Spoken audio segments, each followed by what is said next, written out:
Good afternoon, everybody. I'll just let the room settle down for a couple of moments and then we will get started. People are starting to come in now. Brilliant. It'd be really great for you to turn your cameras on. It's always good to see you. Makes the session more interactive. We love to see faces.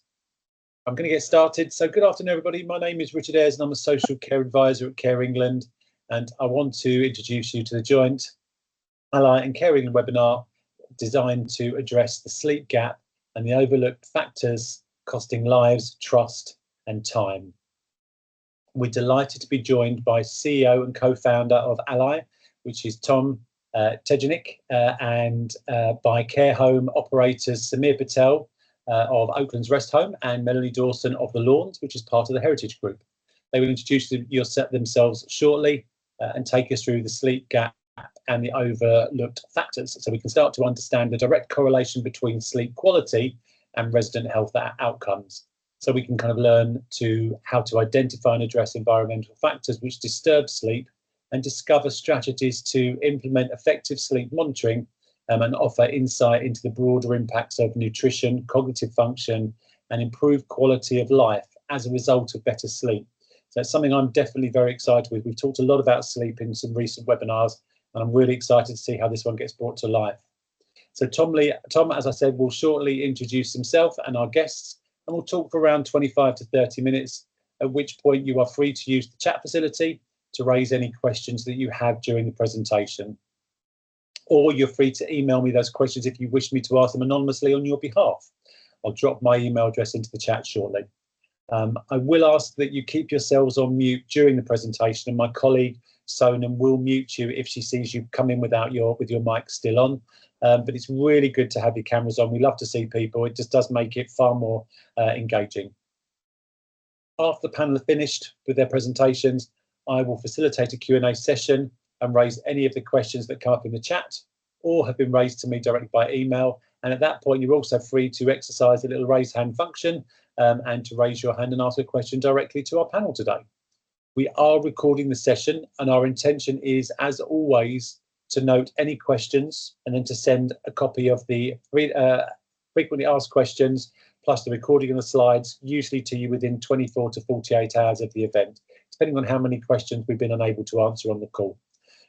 We'll send that along with the contact details from our colleagues and our speakers today. So if you have any further questions and you wish to ask them directly, you can do so. So without further ado, I'm going to hand you over to Tom to introduce himself and our panel today. Tom.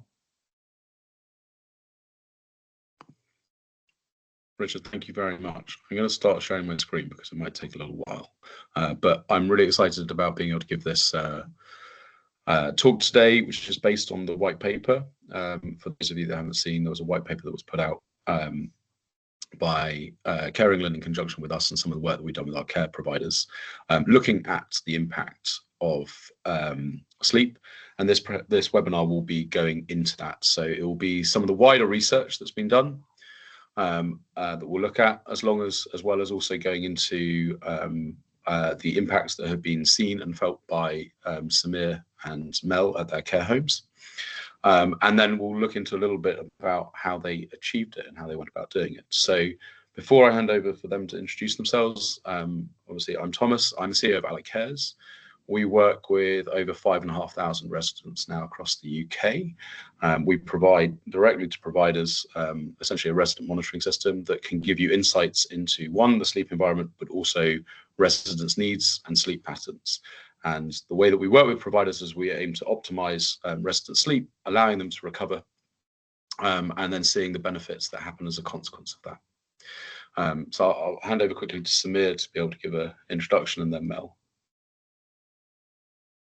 Good afternoon, everyone, and Tom and the team at Care England, thank you so much for inviting me along this afternoon. I'm Samir Patel, owner and director of Oakland's Rest Home, based down in Hampshire on the south coast, and look forward to speaking to you all today about our experience of working with Ally over the last 3 or 4 years. And Mel, do you want to give a quick intro? Hi. Yeah, thanks, Thomas. And thanks everyone for coming and listening to what we've got to say. I'm Mel Dawson and I manage a 62-bed care home. So we've got a mixture of nursing and residential.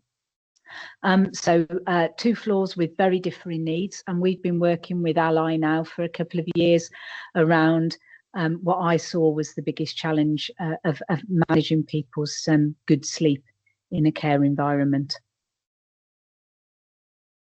Wonderful. Right, thank you. I want to start with the general question, right? It just brings us back. Who here cares about their sleep? And it's a silly question because I imagine everybody would be thinking, yes, I care about my sleep. And the reason you care about your sleep is because you end up feeling a bit like this guy, right? Although I'd like to still look as young as him. I know that I feel like that actually, unfortunately, quite a lot at the moment. So by way of context, I've got 3 kids that are under 5. So there aren't too many nights that I have where I get to actually rest and recover. And you may not be able to hear, but I'm partially losing my voice as a consequence of the last few weeks have been relatively challenging. And the thing is that when you sleep poorly, you wake up and you don't feel great. You're physically not feeling particularly good. You're mentally not feeling particularly good. And you don't want to go out and socialize. You don't necessarily want to do exercise. You really have to force yourself into the day. And if you do that overnight, after night, after night, after night, it starts to break down essentially your resilience and your barriers and puts you at more risk of getting unwell, which is unfortunately kind of where I'm getting at. But for me, the question is, but what about care home residents, right? So we all think about and care about our sleep. We have routines that we do. We try and optimize it in certain ways, whether that's a dark room, whether that's a certain temperature, whether that's a bedtime routine. But to a degree, what about care home residents? And I started on my journey because of actually my grandmother who went into care. And she had the whole journey of, she was in her own home, we were caring for her, then we had some supplementary carers come in, and then she went into a care home. And I'm going to do a very crude graph, so apologies. On the left here, on the y-axis, we've got where she was admitted, and on that scale is kind of her health. And then on the bottom is kind of, unfortunately, how long she lived for, and what were the impacting factors. So when she came into a care home, she'd actually had a mini stroke, and she'd had a number of them before. And so she wasn't at her healthiest, right? And we needed her to go, at that point, we felt like we needed her to go into care because we felt like she needed more assistance than we could provide. But what happened within this was that we noticed that she wasn't really recovering like she did before. And there was evidence of that, where we would start to go and, we'd go for our visits to go and see her, and she was asleep, or she was very tired and fatigued, and we start to feel quite guilty about coming to visit. And so she started getting things like chest infections and UTIs and had falls. And each time that happened, she got about a little bit more frailer and didn't really recover again. And so realistically, we just set the hypothesis, myself and my co-founder, which said, okay, it's not a perfect sleep environment, right, in a care home. It clearly can't be, because of how she's changed to have a poorer quality of life in the day, and for us to try and visit. So what happens if she can recover, and she can recover a bit? Maybe that UTI that she would have actually not got. That chest infection that was going around, she got, but she could actually recover from it faster, right? And her trajectory on length of life, but also her quality of life, would be changed. So that was essentially the motivation and the hypothesis.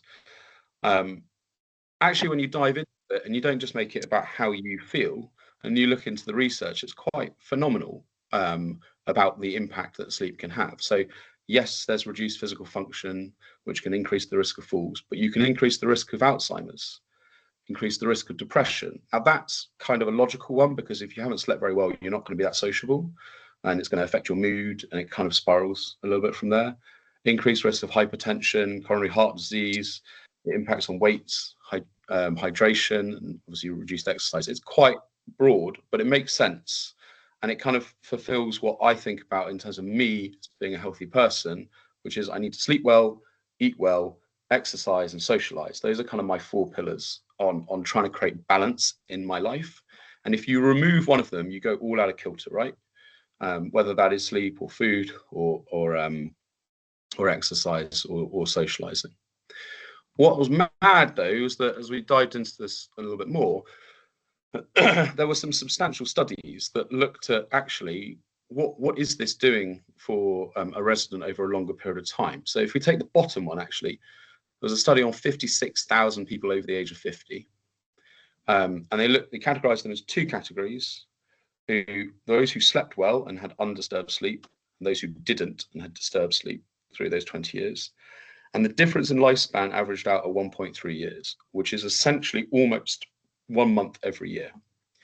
And actually, that's kind of like quite a mad sort of moment. But you think about it in terms of, if you're not recovering every day and you're losing your resilience and you're more likely to get sick, actually that does make a lot of sense.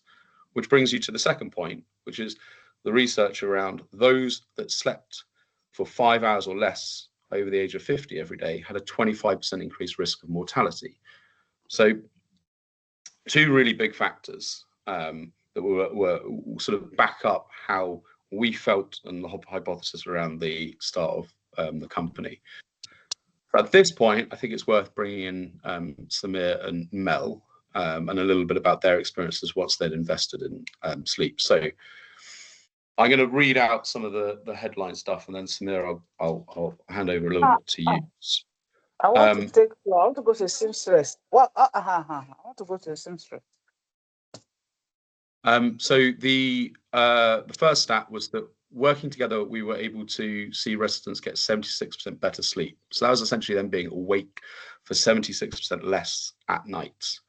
And what's mad about that is that if you think that a resident's, let's say, awake for 4 hours a night, and that comes down to an hour a night, that's a lot less risk for that resident alone in their bedroom. They're less likely to mobilize and everything comes down. And so we saw reduction in falls, which comes down specifically from that risk, as well as some of our notifying, but also fewer infections. And the fewer infections are driven by that recovery and that resilience that you can build.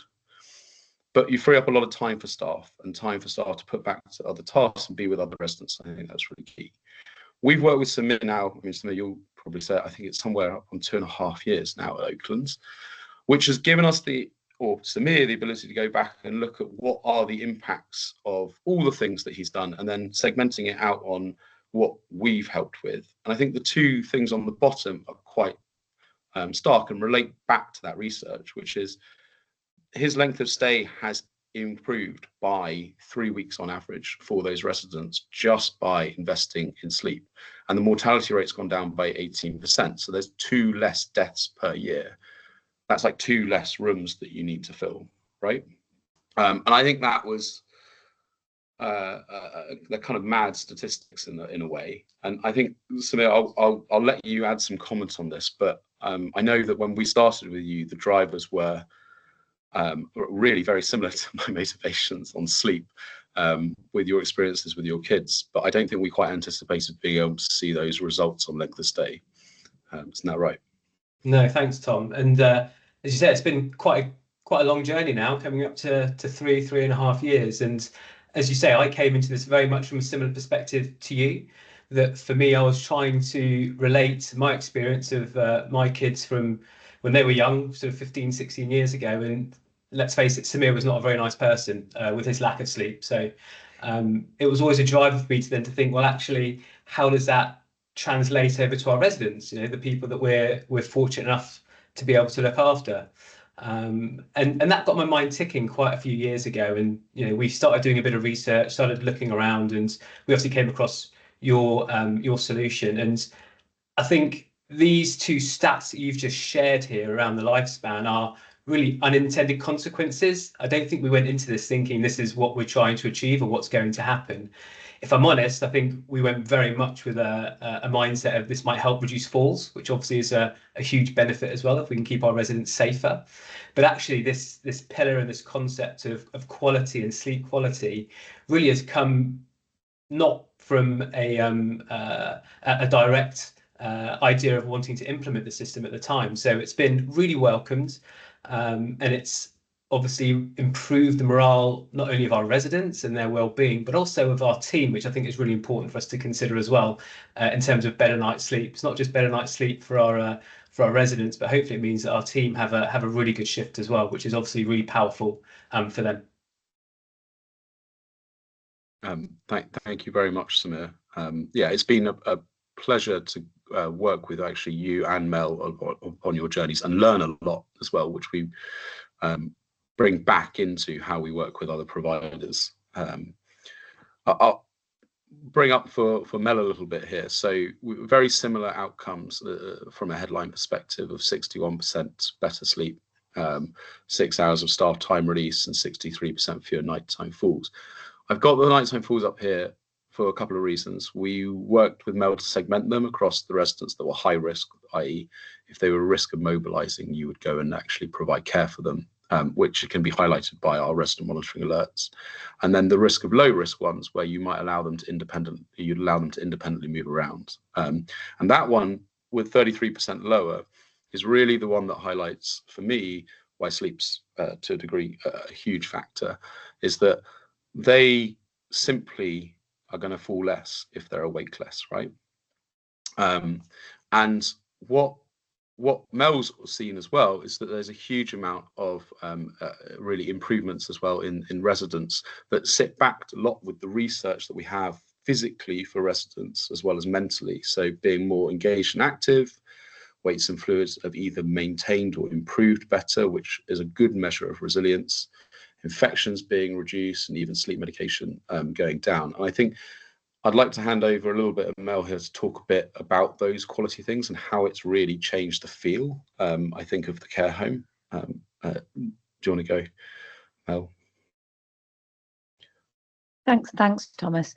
And I think that's probably the difference between the home I manage and Samir's, is that because we're residential and nursing, that the remit of what we were looking for was very distinctly different. My residential residents want to be active and independent, so their falls risk was greater by their mobility. But having said that, they also wanted to be more independent within their environment. Nursing residents tend to have far more sort of standard care input through a night. So it was important that in between those things that we weren't disturbing the sleep that they were getting. So there were big things around what we wanted to do, and the Lawns is big. You know, it's 62 beds, but the footprint of the home is very large. And one of the things that we struggled with to begin with staff were getting them to be in the areas where they needed to be. You can't just move a resident's bedroom because you want them to be closer to the nurse at night. The room that they're in is the room that they're in. So for me, the falls was a big thing that we wanted to look at, but also the quality of sleep was the other thing that we wanted to look at, and the knock-on things that we then got from people being awake a good time of day and awake for longer during the day and not dozing off in the afternoons. They were eating and drinking better. They were participating in activities. We were able to demonstrate the need to have fewer medication at night because people were sleeping better. And we were able to demonstrate that to families as well and to residents themselves. So people that thought that maybe they weren't sleeping very well, we were actually able to show them that they were having quite a large proportion of sleep that was completely undisturbed. And then the release of that time for staff is just something that you can't measure. This was never an exercise to reduce the amount of staff that were on duty. It was always about making sure that we were working smarter and not harder. So it was always about being able to spend time with the people that needed staff to be spending time with them, and not spending time checking people that didn't need to be checked. So for me, outcomes were massive, and thank you to Tom and the Allied team for helping us to develop the outcomes that that we've been able to move forward. Thank you, Mel. I mean, it's very much a huge joint effort for to work with you, and the way that you've driven your team and changed the mindset, which is what I think we'll get on to in a minute. I'm going to skip over the next slide, but you'll have that in. I'm going to give just one brief case study to show what it can actually look like through our data, but I'll give a bit of a background. This was a resident on time-sensitive Parkinson's medication, right? And this is actually not at either of Mel's and Samir's home, but I think it's an interesting one that I wasn't necessarily first anticipating. So in the 6 months before, they had refused the morning medication 10 times and had late administrations 13. But once the care home had got a better sleep environment for that resident and was helping to get them get them to rest better, they found that in the mornings they weren't tired or asleep or frustrated. And so the number of doses that were actually refused or late had dropped down to just 8 doses refused. And obviously you're never going to eliminate a poor night's sleep, but you can at least then have the knowledge of the fact that that's happened and the consequences for the day. And if you get into that resident, right, so we have this insights part within our product, and I'll explain a little bit on this right now. So the essentially the green bars and the purple bars are when that resident's awake and active as detected through sound and motion. So we have a philosophy within our product that if you were a person in the room and you'd be able to see and hear what's happening, you'd know what's happening. So you know when someone's asleep, you'd also know when they need assistance. And this is, the top graph is the before and the bottom graph is after. And that's a very big difference, right?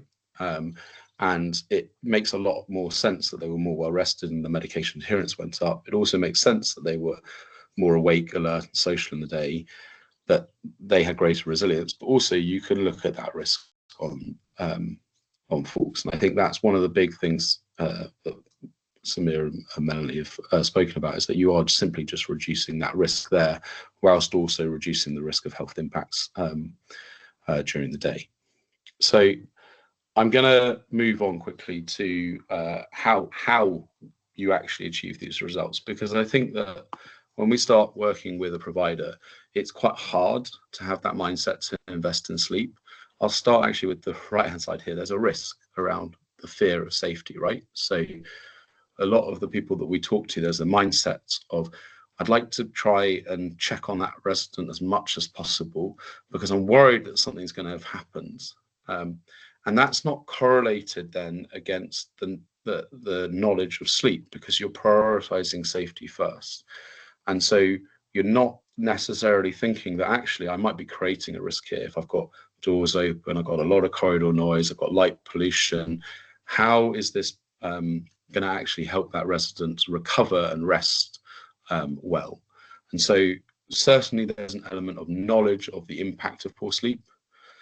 There's the element of risk to overcome, and then there's the transparency over how residents are actually sleeping, right? And what actually is affecting their sleep. So I've got a slightly more detailed slide here. I'll bring Samir and Mel to talk a little bit about their steps that they've done. But in general, what we try and do when we work with a care home is we try and educate the team to bring about a knowledge on sleep is an important factor for residents and how they're going to live their healthy, happy, and good quality of life. And so a lot of that is about educating what the expected change is, changing the mindset. So the quote at the bottom is a good example of changing your goal. Setting the goal that your care home feels like someone's own home at night, quiet and dark. So obviously we all have our own sleep routines and we all aim for a quiet and dark home at home. But if you can set that as a target within your care home, it really elevates where you're trying to get to. Trying to have an element of transparency over that resident's sleep, but also the environmental factors that are actually disrupting that resident. Not everything's going to be the same for some. So even the hoovering down the corridor could get some residents, but not others. There's got to be an element of knowledge from that resident's perspective when they're alone in their room. So having a system that can help you on that, a system that can help track the resident's sleep, so you know where you're starting and where you're ending up. And then notifications that sit alongside what you've got with your nurse call to provide some comfort that things that may be missed in the first place that drove a safety first approach are not necessarily being missed. And so you can rebalance that risk profile. Then you've got to have the let's make changes, right? So that's things like lights down, staff being quiet, potentially lowering the nurse call noise, which can be quite disruptive, shutting doors, identifying the other disruptions like one that might seem silly is a radiator hissing when it comes on in the night in the winter, or the fan in the kitchen coming on the adjacent room. Reducing regular checks, they create a lot of corridor noise. As much as they are somebody coming into your room, you wouldn't want that in your own home. So having that mindset about your own home is really helpful. Then measuring the impact, again, that goes back to tracking sleep. If sleep hasn't, so you can see how much sleep's improved by, you can put that back in the care plan, use that as evidence and context for people. But then if it's not improving, you can ask your questions on what else might be impacting it, which I'll get on as an example. But I think it's probably worth saying that probably worth bringing Samir and Mel in on this, because it was a big workload for them to be able to push that as a culture across their care home and to get the results that we went through. So either of you, I'm very happy for you to talk about it first. Samir, do you want to go? Sure. I think I couldn't agree with you more, Tom. Unlearning those habitual habits that our night team are used to, those 2-hourly checks, was for me probably undoubtedly the biggest hurdle to overcome. And we just took a step-by-step measured approach. So I think the first thing is, as you say, that education piece. It's making sure that the team are just completely, fully on board with why. They need to really understand the why of what we're implementing, and hopefully these positive effects of this positive night's sleep that's going to have on our residents. So making them understand that was really, really, really key. And then it's also then giving them those regular feedback. So making sure we're sharing at the handover the following morning, all the results of the night, so that they can track and they can monitor their progress. And hopefully by that constant sort of circle of improvement, you can build that confidence and trust in the team. So we took a staggered approach. It was, we were doing 2-hourly checks. After a couple of months, we then pushed it out to 3-hourly, and then quite quickly, so we built quite a bit of confidence, we then pushed it out to 4-hourly, 5-hourly and 6-hourly as the team grew in confidence. But it wasn't kind of a set routine of, right, at week 4 we're going to move this, at week 6 we're going to move that. It was very much dependent on the feedback and how the system and how the team were feeling with how the implementation was going. I think we mentioned there about the education for the care team, but I think it was also an opportunity during those phases was actually to get feedback from the residents and their families, and also to make them a bit more aware of what we were doing and how we were implementing this change in our way of working. But yeah, to answer your original question, for me, the biggest challenge was overcoming that regularity of those 2-hourly checks, with the team not quite sure what we were trying to do. And in some ways, we even had one carer that said to us on the night team, well, are you trying to replace me? I'm not going to be here, not going to have a job, because we're pushing it out with the ally system. And of course that was completely not the case. It's never been our intention, never will be our intention, that we introduce something like this to reduce those staff, because there is plenty of work and plenty of opportunity for them to provide care for the residents that need it. So Mel, I completely agree with what you said earlier on. That's a big thing for us, to make sure the team are empowered and are able to care where they need to, as positively as they can do.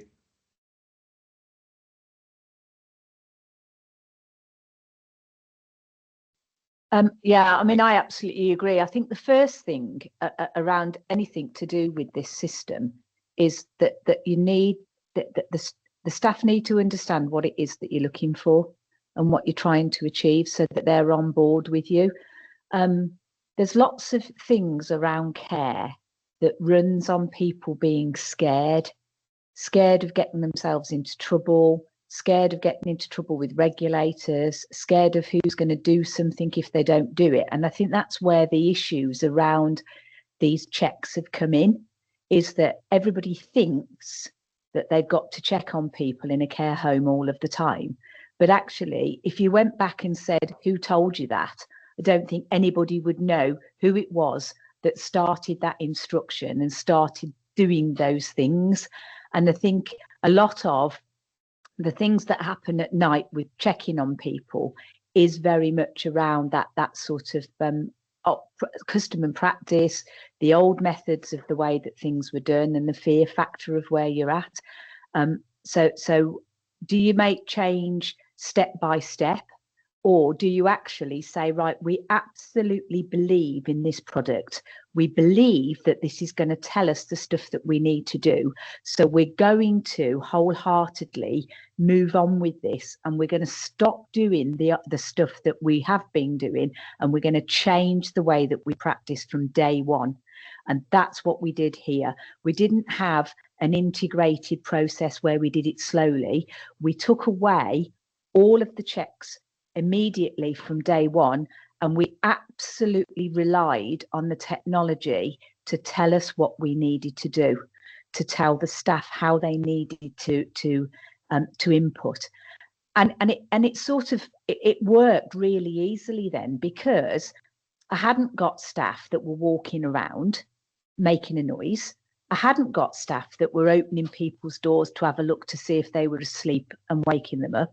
I hadn't got staff that were sitting by people's bedrooms where that they were then making a noise, because I'm telling you, night staff love making a noise. They're great at it.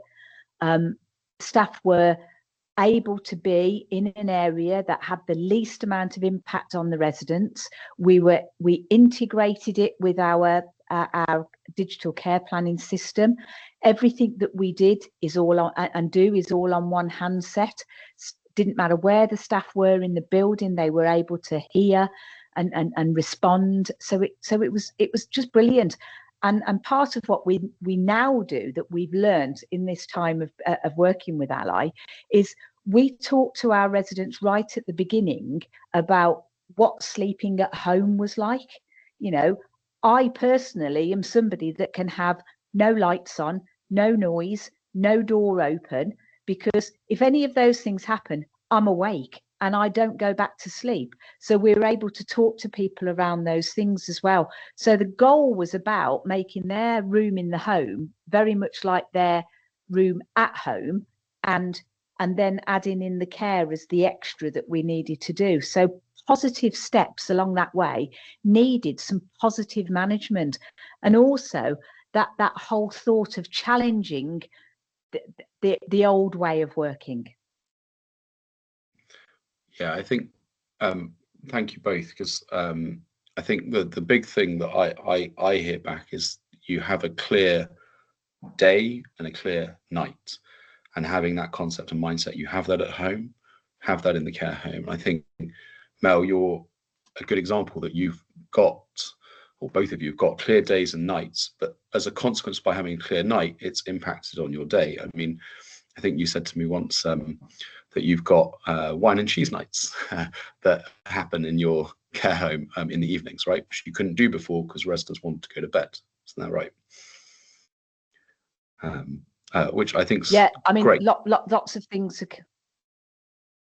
Yeah, lots of things occur now at night that couldn't do before. You know, we have the residents have cheese and wine evenings where that actually they can make quite a lot of noise because it doesn't bother anybody else, because they're out of the way, and the staff can look after them, but they can still hear what's going on in all of the other rooms. So yeah, there are some later nights that go on here are fun, and that's what it should be. Yeah, it's great. It's great that there's the fun. It's great that the residents have the ability to do that, and the stamina to do that as well.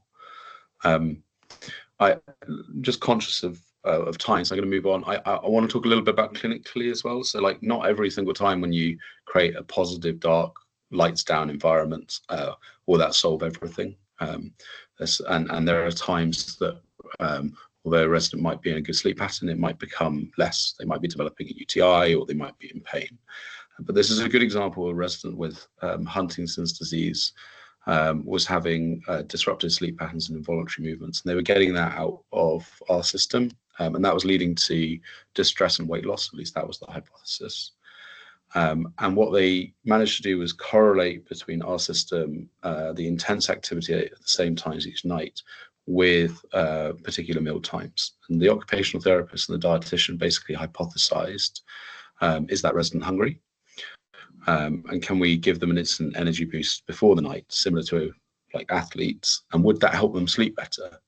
So you're saying there is something wrong physically, or something that I can change physically for that person, which will affect their sleep, which then has the knock on that they slept better.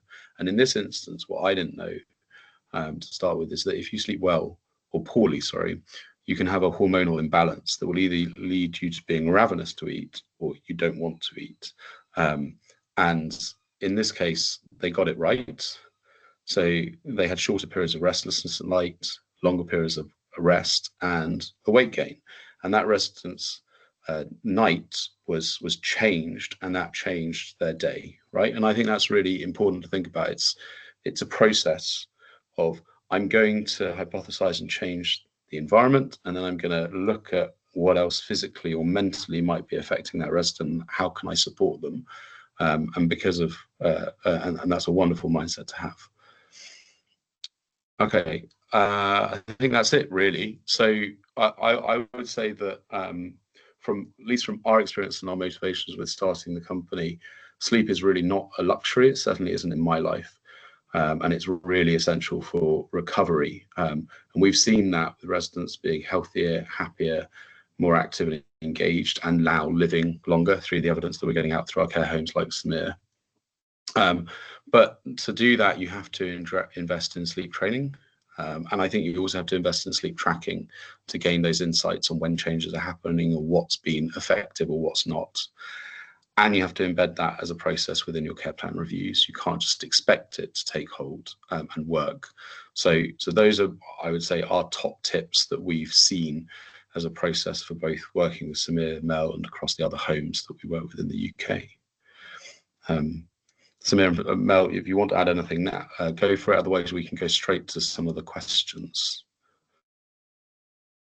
I think we've got quite a few questions. I've got 9 that have already dropped in. So I want to thank you, Tom, Samir, and Mel. Just really, really insightful information around sleep and disruptors, whether that's at our age now with children, right the way through to being, older in the care home, with like noise, light, sound, just so many factors impacting sleep. And thank you for bringing those to life with your examples.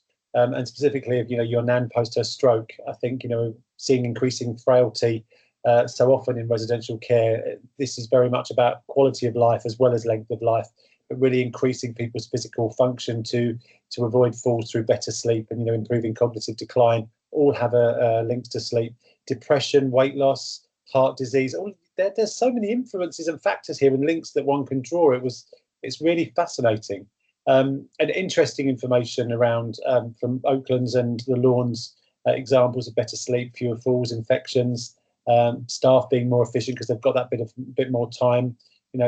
Phenomenal increased mortality rates. Less deaths and improved length of stay. These are all really positives. And yes, of course, there's a financial and there's a staffing element, etc. But there are some fantastic benefits there for the individuals themselves to have a better quality of lives, as you said, living happier, healthier lives. And it's a fantastic webinar. And I think, as Ruth has commented in the chat, it's such an important subject that you've shone a light on here, and changes to things like regular sleep checks at night. I think, Mel, it's really good to point out that we've done so many things for so many years. It's become embedded in what we do. And actually now it's right that we kind of start to question some of those things. And I really love what you said around creating the sleep environment of home, what they're used to kind of really complement what they're doing. So really, really fantastic. And giving more time to residents to have fun activities is what it's all about. So I'm going to crack on with the questions, if that's okay. The first question is, could you maybe just talk us through how different homes, how different your homes feel now that you've got a clear day and a clear night? Tom, who would you like to put that to? Now you go. Yeah. Okay. So for me,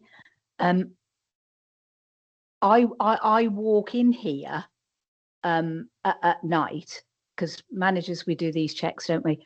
And it feels like sleep. It's a very, very, very quiet environment.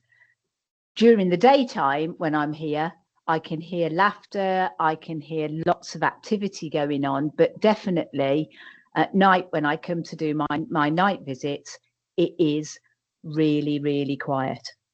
And I walk around and it's quiet. It's so different, such a different environment. Brilliant. Fabulous. Thank you very much. And the next one will be for the nursing residents. How did you kind of manage to address the issue of repositioning them and maintaining good skin integrity throughout the night when you're reducing those visits and the check-ins? Is that me? Yeah. Yeah. Either of you. So, yeah. Anything to do with nursing repositioning and those sort of care things, they still happen. But they happen. You know, if you can imagine, if somebody's on 4-hourly repositioning and there's the first one scheduled at 8 p.m. and the next one scheduled at 12 midnight and the next one scheduled at 4 a.m. what you've got is that there's 2 opportunities in that night that somebody's going to be disturbed for essential care. And that's absolutely great. And it might be more regularly than 4 hourly. It might be every 2 hours. But if you then throw in that we're going to go and check them to see if they're still alive around those essential things, this person could be having punctuated sleep of every hour of their sleep being affected by somebody doing checks. So the nursing residents, part of their clinical care planning is what are the essentials. We do all of the essential items at the same time. So medication, repositioning, incontinence care, comfort checks, that gets done at that one time. And then we leave them for that span of time until the next episode of care that's required. So it doesn't affect the care that they're having. It just means that we're not doing the things that they don't need because we have checked them. Absolutely. And there's another question talked around within the care homes. You find some residents are woken up to attend to personal care, and you're saying the personal care still is still completed, but you try and do as much where you do need to deliver that personal care at the same time rather than splitting things up. It's great. I'm also going to just paste into the chat some information from a previous white paper that we produced, where there are some repositioning mattresses, some fantastic solutions that can completely negate the need to actually disturb people during the night. And we've seen some fantastic results in improved sleep through those as well. So please do look at that if you get the time. We'll send that out with the notes. Another question. Yeah, I agree, Richard. Just before you jump on the other one, I agree wholeheartedly with that. Right, like obviously you need to provide care when you need to provide care from a positioning and pad checks perspective. But what we found is that if you can minimise the other checks that happen around it, they're actually they can be really disruptive. You've got a door being open, you're going in, there's light pollution, there's noise pollution at that point in time, and then the door shuts and you don't know that it could be that last shutting the door that just gets that resident. And it really depends where they are in their sleep patterns. So I don't actually have a slide on this, but I should do. If you go out and you have a look at people's phases of sleep, right? When you first go to sleep, you've got your period of time going to sleep, then you go into light sleep, REM sleep, and then deep sleep. You have a really long period of deep sleep that can last for 4, 5, 6 hours, and then you come out into light sleep, REM sleep, and you're quite susceptible to being woken up then. And then you go again into deep sleep, but it's shorter periods, and you might have 3 of those over the latter part of the night, right? And what you're trying to do is just minimize you're trying to minimize that likelihood that you're coming in. Because I know with my kids, if I go in and they're in deep sleep, nothing's going to happen. But if it's light sleep, they'll be up for the next 3 hours, right? So it's the same thing for me, myself, through the night as well as anybody. So I think having that totem of saying, well, what does it feel like for me? And then what does it feel like for that resident? And how is it different? And what can I do for them is really helpful. Oh, fantastic. This next question, I'll just combine a couple of them actually, probably for you, Tom, is how does the system alert staff when there is an issue? Thinking about the interactions with other systems like call bells, but also what is the timeline for rolling out the Ally system and what digital care platforms can they integrate to currently? Okay, so 3 questions. I'll go back. So we integrate with PCS, Nourish, and Caring. Timeline for rollout, I'm not sure I fully understand that. So we work across 5,500 residents and we install regularly with care homes each month, and are growing as a business. So if you can clarify that, I can answer that probably in more specificity. And then Richard, the original question was, how do we alert, right? So the system works where, like a person, you've got sound and motion. So if you imagine you might have a resident that's in bed, moaning or groaning in pain, right? You can pick that up. Similarly, they could be coughing more. So we work right the way down in nursing with residents that have tracheostomies to help identify when there's a problem so that you can start to give them more rest. And then we have motion, and that motion just says when somebody's mobilizing. So what we're essentially trying to do is to say, well, if a resident chooses not to, or forgets to, or can't reach a panic button, we're able to give you that context around them, around that of when they may need assistance. And you get a notification, you get some sound file, you can listen to it to have some context on, do I need to go and provide care for that person at that point in time? Or is this informative around their health and well-being change, and something for us to then consider within their care plan? So that's how the system works. And that just goes through onto your handsets or your phones that you've got PCS or Nourish on. We have a desktop version as well for managers to be able to access. It's basically exactly the same, and that's where you have some of your insights and reporting. Brilliant, and thank you for that. And Roshni has now confirmed in regards to the implementation after including assessments, training, and so on.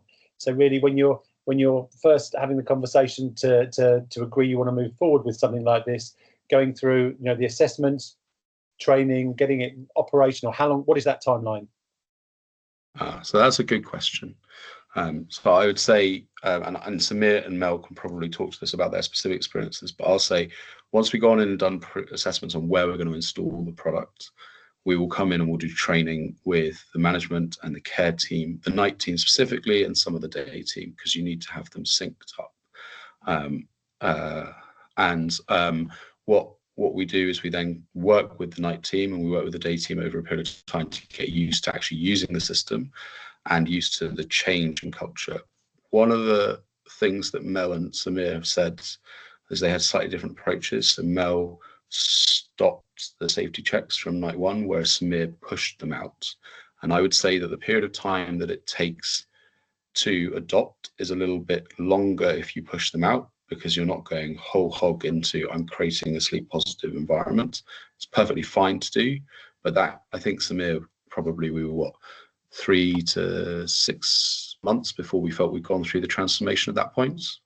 Yeah, I think it was 3 to 6 months, but I think that's why it's important is that, if you're the manager or the leader of your home, it's understanding your team, right? And getting them on board with that rollout and that mapping out of how that transformation is going to look.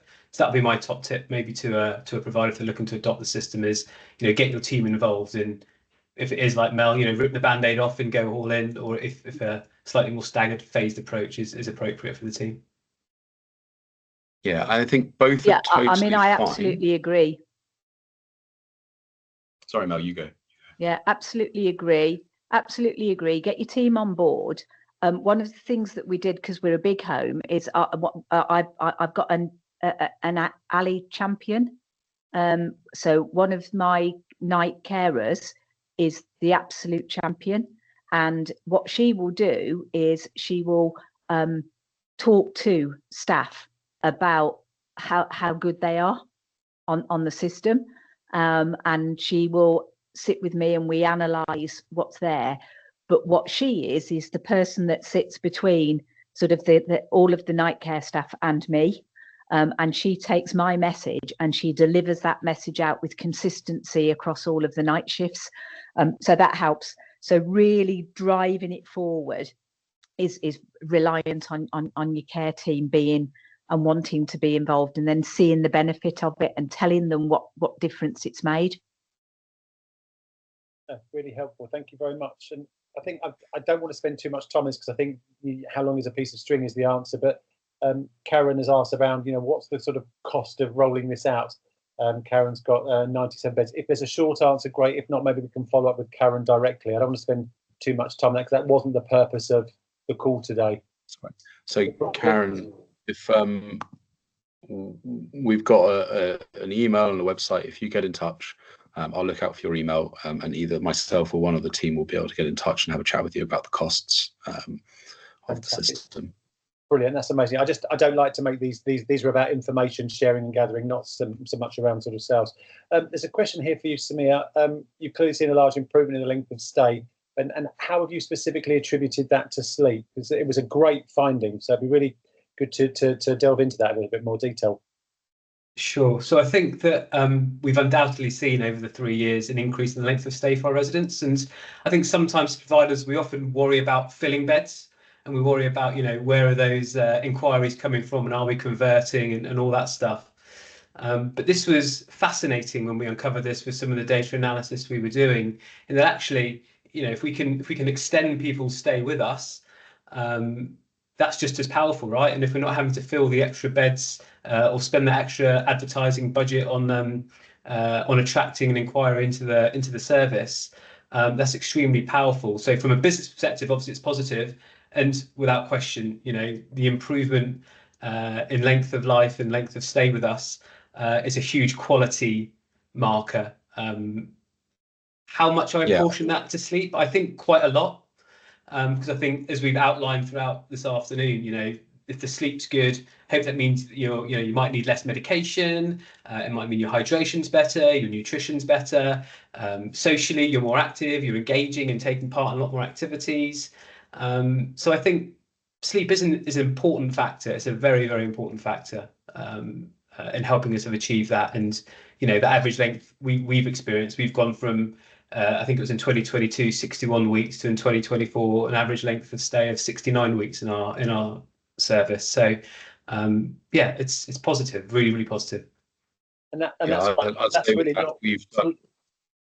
Sorry, Richard. I'd say we've done quite a lot of work on looking at the data across all of our providers and some of the bigger providers on what's the impact of a fall on length of stay, what's the impact of an infection on length of stay, what's the impact on say developing better trust with your residents. There's a few dissatisfactory move outs, and then the sleep is kind of the one that's been a gap in terms of that research. But we went back to people, providers like Samir, and we said, okay, well, what has your length of stay changed by, right? And what are the other things that you might have done that have affected it? And then what's the gap, basically? And we married that up against the research that we could find to show that sleep is, improving. And actually, if you think about it, if you've got 4 pillars, that you want somebody to eat well, you want somebody to socialize, and you want somebody to be active and exercise, but your 4th one is you want them to sleep and recover, it's a big thing, right? It's a really big thing in our day-to-day lives. So actually, it's that gap has married up, which is how we associate it with sleep, basically. And Samir's been very successful in going from 61 to 69. Some of it is through other factors, which I'm sure you can contact him and talk about, but a big driver of that is the sleep. Fantastic. I was just going to say that in terms of those statistics, they are pretty fantastic when you think we've got rising dependency over that longer period of time as well. People are not becoming in less dependent, they're becoming in more dependent. So increasing it by 3 weeks, if we were to normalise the level of acuity, we'll see that's probably significantly more. So really, really helpful. Have you seen any changes in sort of medication given the better sleep, specifically relating to behaviour? It's quite a specific question, but if there's anything there, that would be really helpful to understand. Or PRN medications, etc.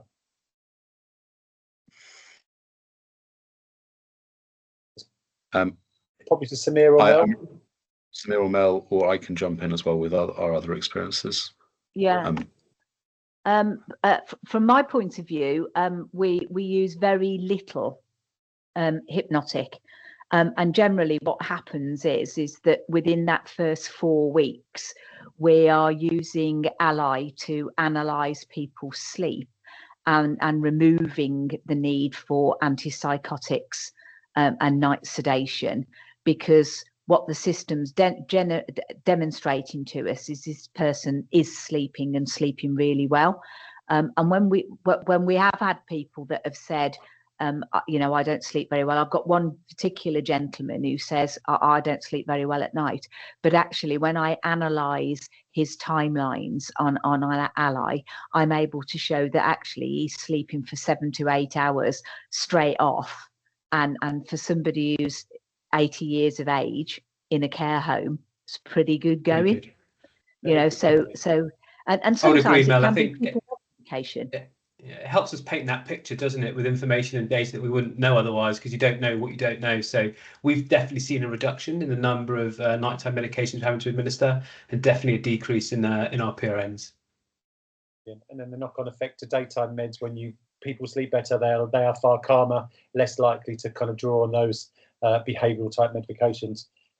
In terms of I've got two more questions.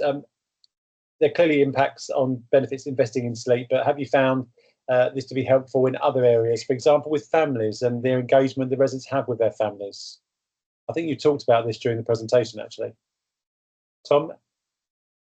Yeah, I think in we probably touched on this a little bit, but I mean, I had the big motivation of I could visit my grandmother and wouldn't feel guilty about it, and I'm really just very happy when I hear a care home come back to us and say they're awake and they can engage with visitors. Like that for me is just like a win, right? Everything else, all of the other statistics around how sleep's improved, weights and meds and there's fewer falls, great, but that's a big win. And I think that probably shows in a lot of the interactions that Samir and Mel have. Samir, do you want to? I'll just probably just say two quick things. One, it's that transparency as well, because sometimes things do go wrong, and it might well be that a resident might report to a family member that something happened during the night. Well, actually, you've got that safety net of the recording of what actually happened during the night. That's really, really powerful. And I think kind of one from a business perspective for us is that I'm absolutely 100% confident that we fill extra beds because we have this system in place. And people will choose our home over the home down the road because, again, it just gives them that confidence and with that transparency of the care that's being delivered, especially at night. So, yeah, huge win for visitors. And again, we do a lot of work with helping families and prospective families understand what we do and why we do it. It's an important part of it. Absolutely. Well, look, thank you very much for that. There's I was on a call earlier today around deconditioning and single-handed care, and it very much talked about the concept of people engaging more in their care. Well, if they've got better sleep, they can engage more in their care. They can be part of it, and that will help them to retain a level of independence as well, which increases dignity. So sleep has a relationship to so many other different factors. And it's a great comment that was put in the chat around some staff wearing sort of pajamas at night to really create that sort of nighttime feel. I've heard that in a couple of places, and that's really wonderful. And I think if I take anything away from this, it's to understand that sleep is an absolutely core essential for residential care. And to be honest, there's not enough money on this planet I wouldn't pay to have my relatives back for that extra 3 weeks, Samir. So I think it's a really great statistic. It's a great selling point actually for your service when you can evidence that actually you provide more time with families. That's something to really be cherished. But just a huge thanks to you, Tom, Mel and Samir, for your time today. It's incredibly informative. We will share the resources with you, so there'll be the slides. You'll have the contact details of our presenters today should you wish to reach out directly to talk about what they've done and their experiences more. Should you wish to talk to Ali directly, you can do so. We'll make sure you get the recording, the slides, and any other information that we think necessary to send to you. So thank you for joining. You've got 2 minutes to grab a cup of tea, no doubt, before your next meetings. Thank you very, very much. Tom, Samir and Mel, if you want to stay on, that would be great. Otherwise, we'll say goodbye to everyone. Thank you so much. Thank you, everyone.